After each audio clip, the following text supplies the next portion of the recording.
Hack Cyprus podcasts. This episode is sponsored by Capacitor Partners, a premier provider of product management and digital transformation consulting services, consistently delivering unmatched results for top organizations in both the private and public sectors.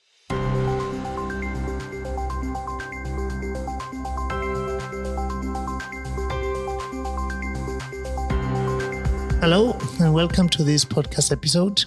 I'm Andreas Lefkadis, and today we have Michalis Kinis with us. Hello, Michali. Hi. And our guest here today is Andrea Wu. Hello. Hello. She's here in Cyprus, and she contacted us in order to arrange some kind of event, and we thought we could do this podcast. How do you find Cyprus so far, Andrea? It's good. I'm glad that I'm here because it's warm. So that's really nice. And I'm also looking forward to going scuba diving. That will be great. Nice. Michalis gave you some You're tips in the already. right place. Yes. And you've been to Paphos and now to Larnaca. Yep. And then I'm going to Ionapa and then probably Nicosia after that as well. So you'll only be left with Limassol Yes. for the next time. Yes.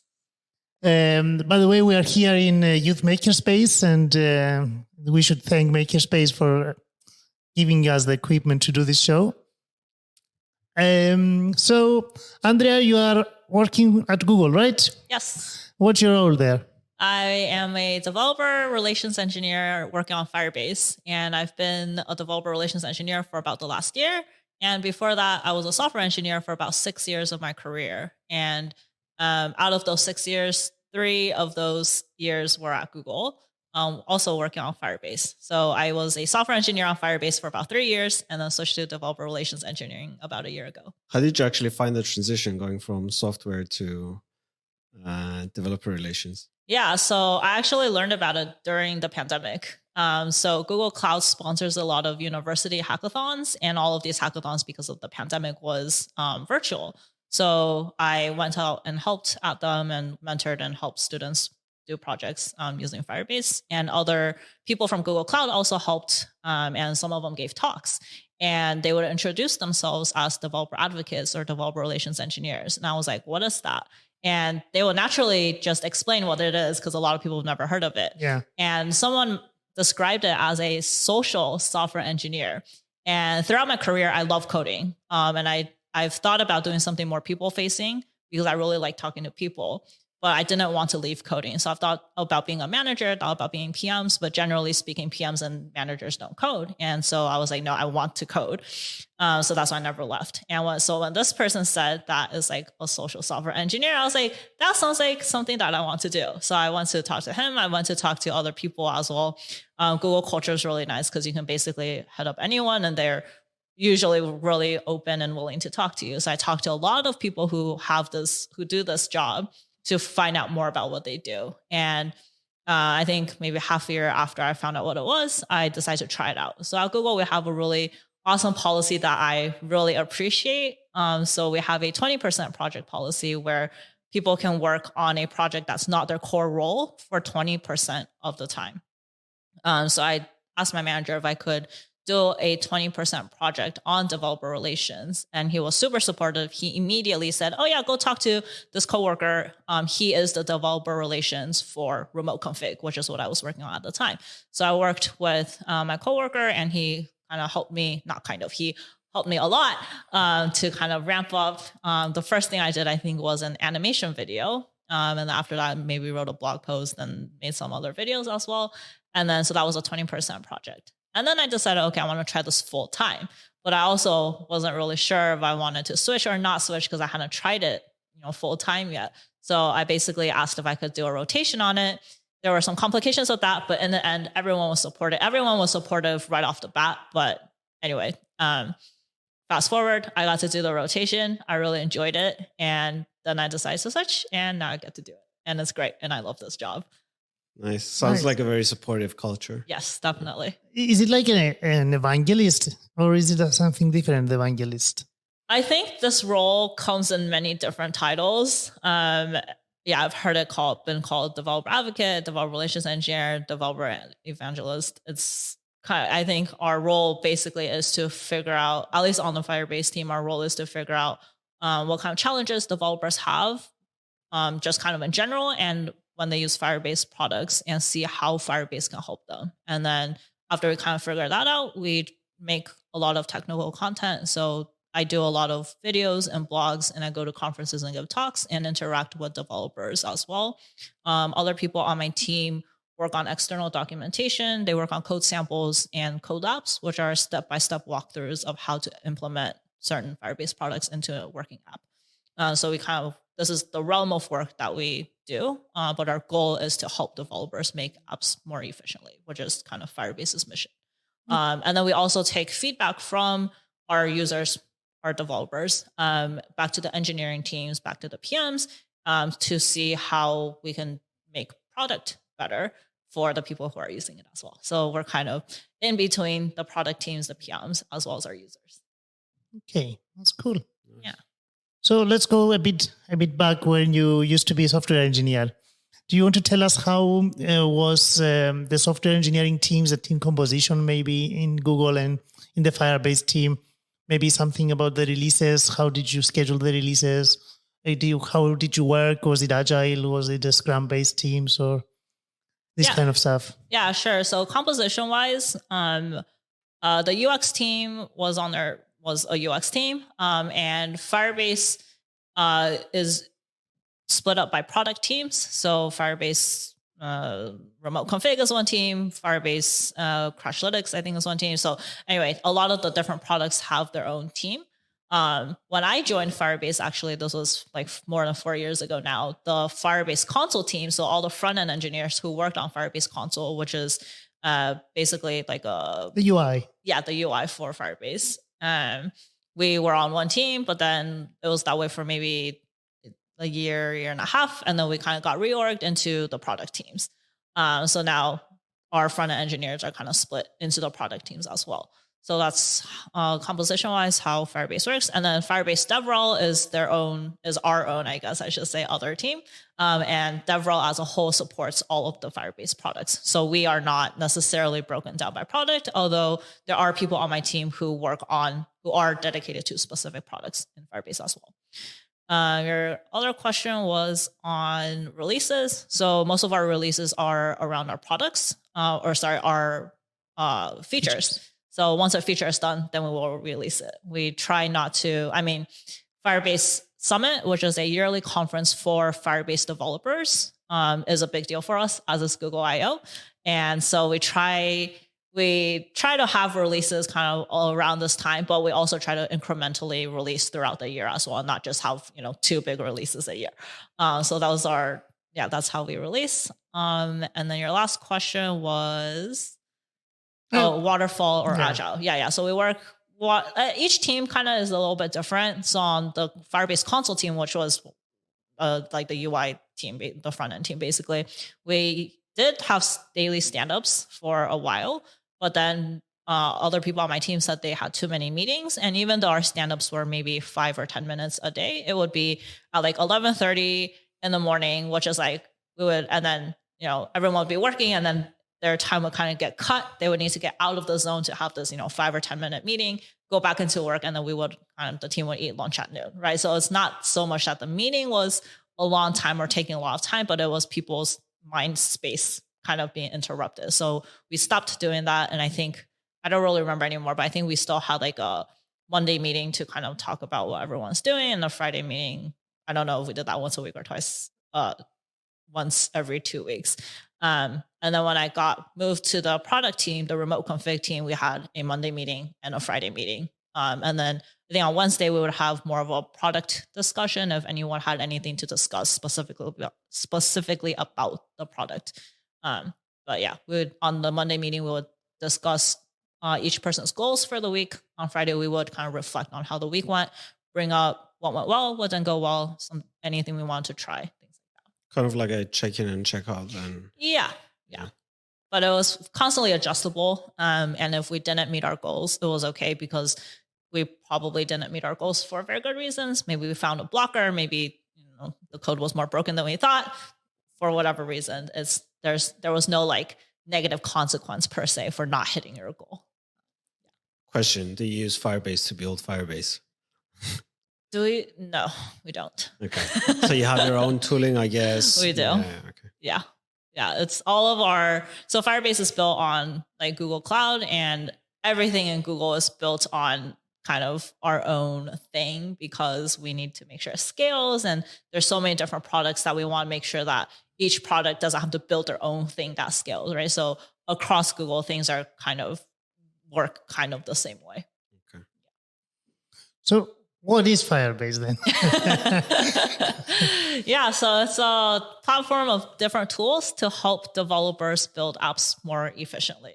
So if you think about different apps that we use today, a lot of them have the same fundamental building blocks. So for example, and probably most of the apps that you use have a authentication system. You need to log in, either you need to create an account or you can log in using Google, Twitter, GitHub, whatever, right? And so Firebase, so an authentication system is actually very hard to make. You need to make sure, first the functionality is correct, but you also need to care about privacy, security, and all that stuff. And it takes a lot of resources. You want to make sure it scales, all this stuff. And so Firebase provides an authentication product, or SDK, I guess, but product to kind of abstract this work away from developers so they can focus on the thing that they actually want to build their app for, right? Because an authentication system is something you need, but not the focus of your app, right?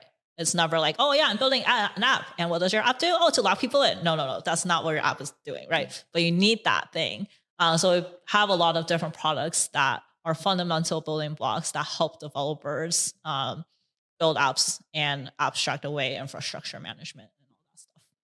Does that mean it's mostly targeted for mobile developers then specifically, or what about web? Yeah, so we support a lot of different platforms, iOS, Android definitely, web, C++, Unity, and Flutter. And what is your competition, let's say? Are there any backend as a service?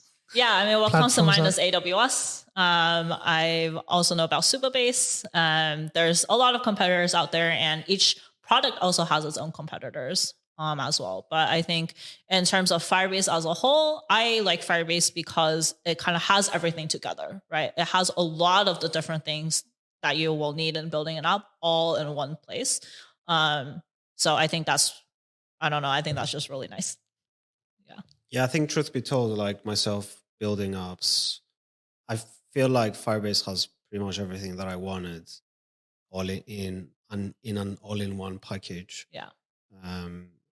Maybe with a lack of relational databases, but other than that, I think it has everything else covered for sure. Yeah, that's good to hear. We'll go through the features now. Yeah, of course. So you mentioned authentication. Yep. And you mentioned that it's really easy to implement this authentication and have all these nice buttons sign in with Google for the ease of the user to sign in seamlessly. Yep. What else? We have analytics, remote config. You've mentioned that before. Yep. Is it Google Analytics? Is it the same as Firebase Analytics? Or are they integrated together? Do you have any idea how that the two can work together? Or because I was always confused, to be honest, if the two of them were the same thing or not. Yeah, so I think Firebase Analytics, we actually call it Google Analytics. So I think it is the same. So they're integrated now, I think. So I think they are the same. I think the reason we have two, and a lot of our products are actually built on top of Google Cloud. So Cloud Functions, there's one in Google Cloud. Cloud Firestore, there's one in Google Cloud as well. But Firebase, we have it kind of more abstracted. And it gives people, I think, a better, like the console that we have gives people a better understanding of how to use it, maybe. An experience. If you go into Google Cloud's console, there's a lot of information and just a lot to look at. Firebase kind of abstracts that away and gives you, hopefully, the things that you need and are important to you. Okay. I want to talk about remote config. Yay!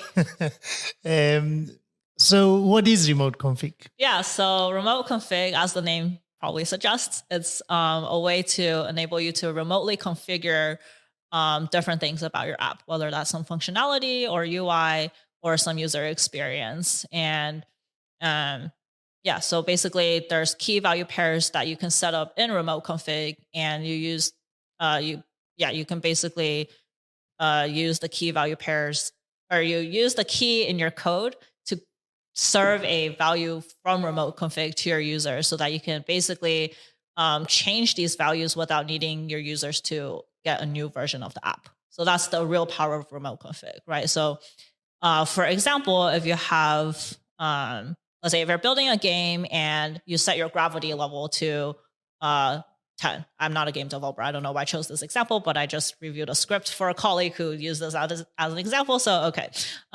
So let's say you set the gravity to 10 and you release your app, and then you see in the App Store maybe, or the Play Store, that your reviews are saying, hey, it's really hard to navigate these characters through this world because they move in an unexpected way. And then you realize, oh, the gravity is like affecting their movement and the way that they move. Okay, I want to change that number. Okay, so for this one variable in your code, you need to go update it. You need to go release it again. You need to tell everyone to go and update it so their game can be fixed, right? And then maybe you change it to, 5. Okay. And you got the same response. It still doesn't work very well, right? You need to change it again. You need to go through this entire process. So instead of doing that, you can set this gravity variable, I guess, in remote config.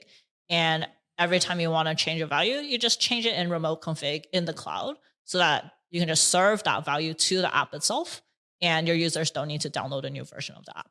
And that's how you perform over-the-air updates? That's how they call it, or? So you can you can have app updates that way. Maybe you don't call it that because you can just change it kind of whenever you want. So it's not a new release of the app necessarily, but you can change the values remotely. Okay, and you can also use it for feature flagging as well, right? Yes. Yeah, so that's a very good use case of remote config, actually. So generally speaking, feature flagging, you have a flag and you want to hide your new feature behind it so that you don't expose your users to whatever you're trying to develop, because half-baked UI going out is probably not a great experience for them, right? So you hide it behind a feature flag. You can make that feature flag in remote config. And when you decide that, okay, we have this feature behind this feature flag, it is off for all users, and you develop this feature and it seems okay, you decide to roll it out.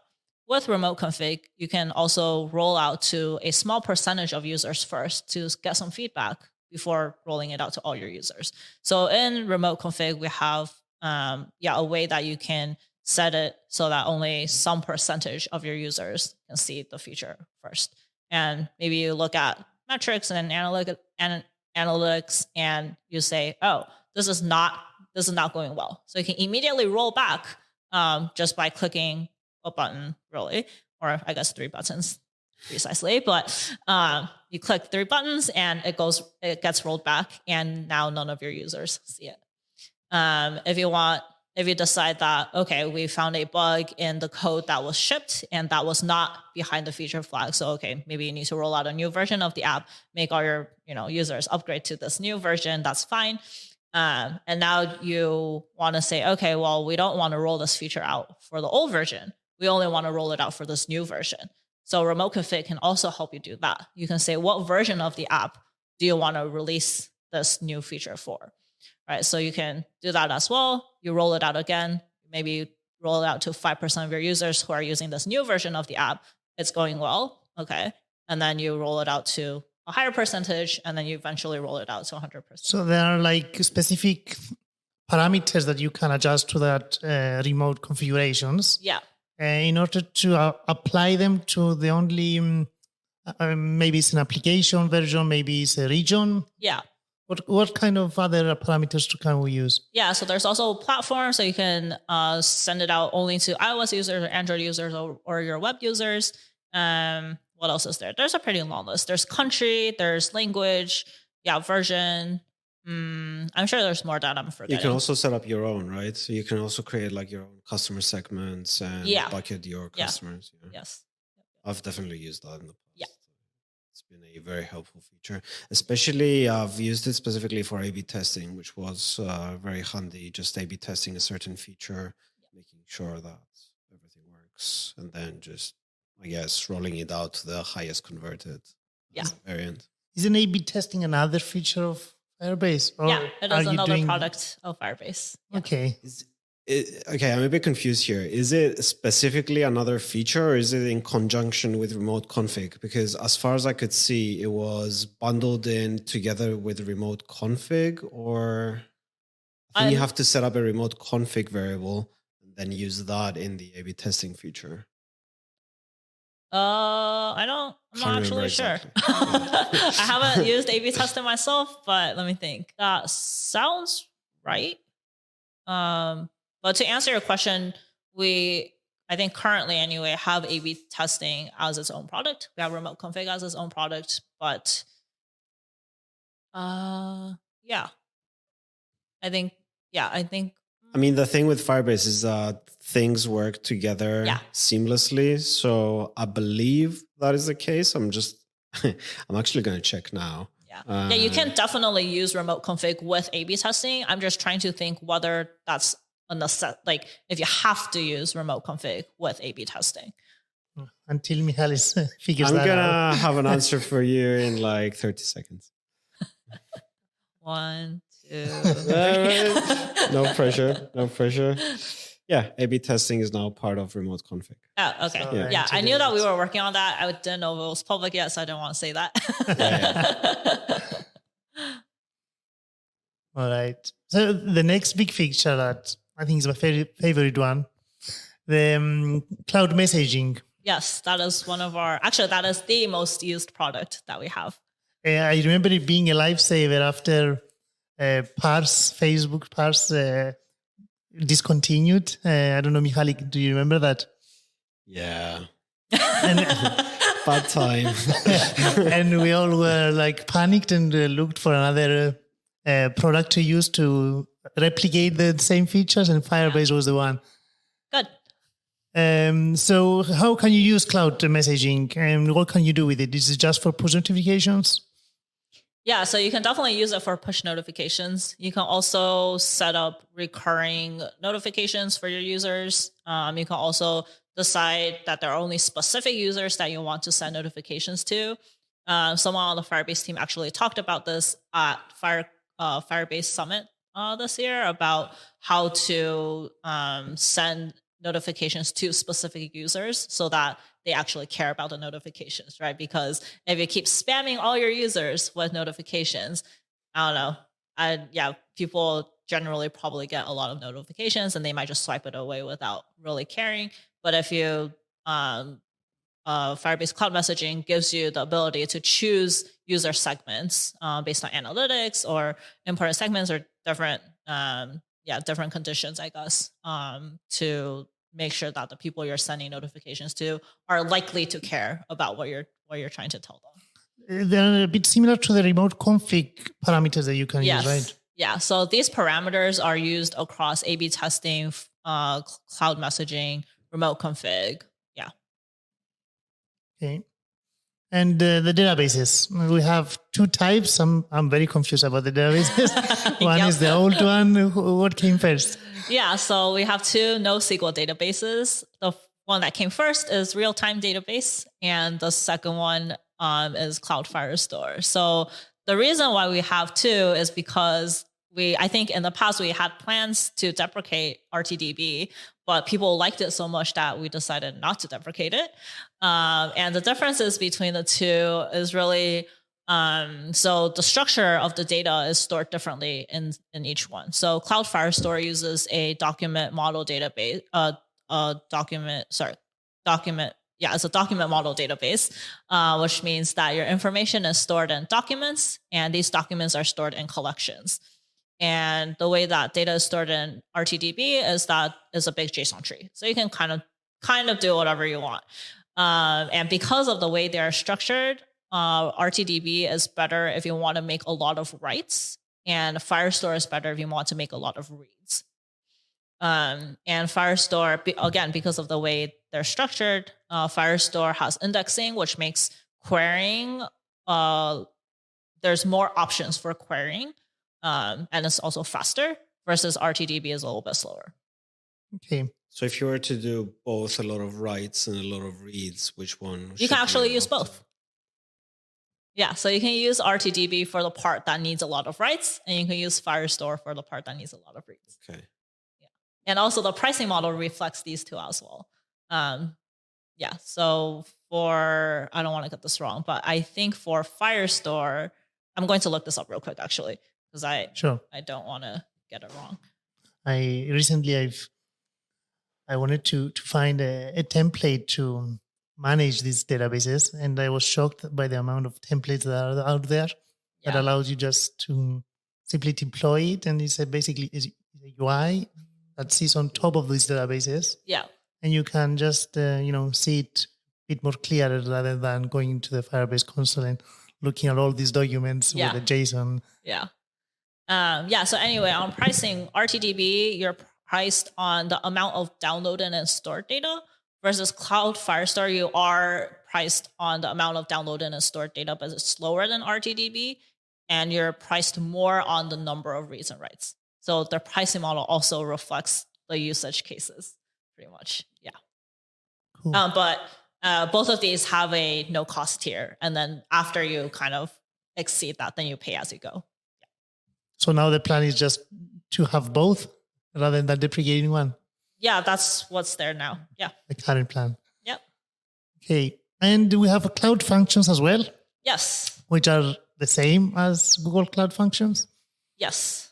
All right. More or less, I think so. And they're just used for business logic, right? Yeah, so Cloud Functions is basically your backend code running on cloud so that you don't have to manage your own servers. And they can be triggered on HTTP. They can be triggered on various actions that you take on other Firebase products. Like if you upload something to storage, that can trigger a Cloud Function to process that image, for example.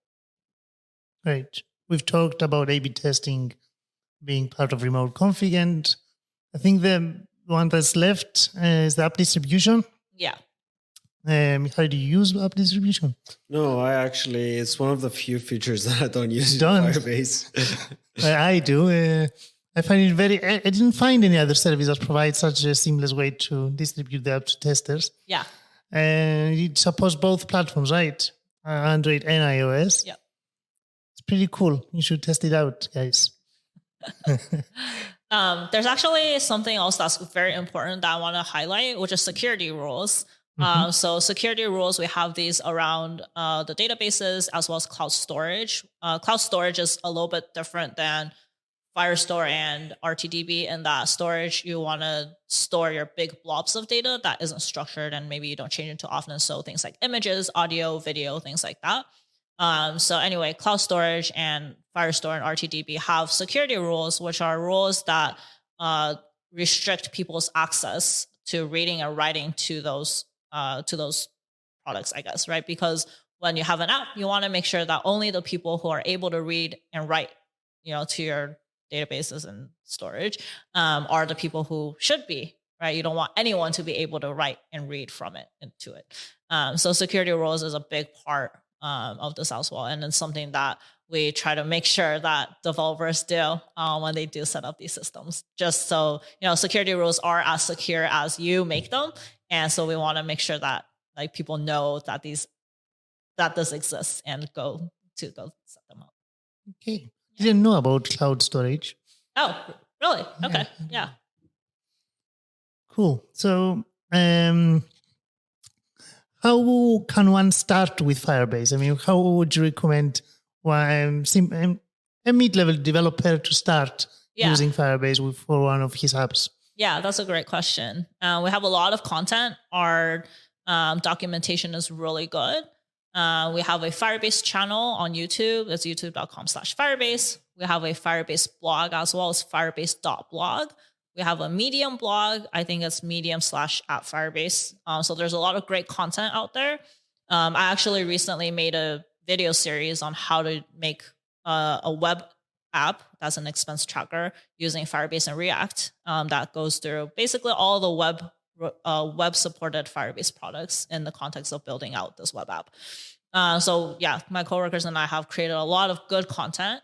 If you have an app idea, you can go see kind of the different Firebase products and what you might need, what you might want to use. And our documentation has code snippets. It really walks you through every step that you need to implement these products into your app. We also have code labs, which are step-by-step walkthroughs of code, of real working code for an app that uses various Firebase products. So it has instructions, it has code snippets. You follow along, you get clone the repo and kind of follow along and do that. So there's a lot of great ways to get lots started. of documentation, yeah. Yeah. And the Firebase summits that are on YouTube, I suppose. Sorry? The Firebase summits. Oh yeah, Firebase Summit. Yeah, that's a great place. I don't know if that, I mean, yeah, going there, you'll meet a lot of developers who use Firebase. You'll meet a lot of us who work on Firebase. And yeah, we're always happy to talk about how to get started and also what issues you're facing. How can one reach you to ask you any questions about Firebase? I'm in particular a little bit harder to reach. I don't like using social media very much, so I don't have Twitter. We do have a Twitter Firebase, a Firebase Twitter is probably the better way to say it. So it's twitter.com/Firebase or @Firebase, something like that. And a lot of my other coworkers are reachable through Twitter as well. It's just, I particularly do not like to, have too much social media. All right. Well, thank you for joining us today. Yeah, thanks for having me. This was great. I hope you enjoy your time, the rest of the time in Cyprus. I'm sure I will. And thank you for listening to us. If you want to hear more of our podcast, visit hackcyprus.com. And Mihaly, do you have anything else to add? No, I have to say thank you for coming. We hope to see you again on the island and hopefully at one of our events. Yeah. Thanks for having me. Thank you very much. Thank you. Bye-bye.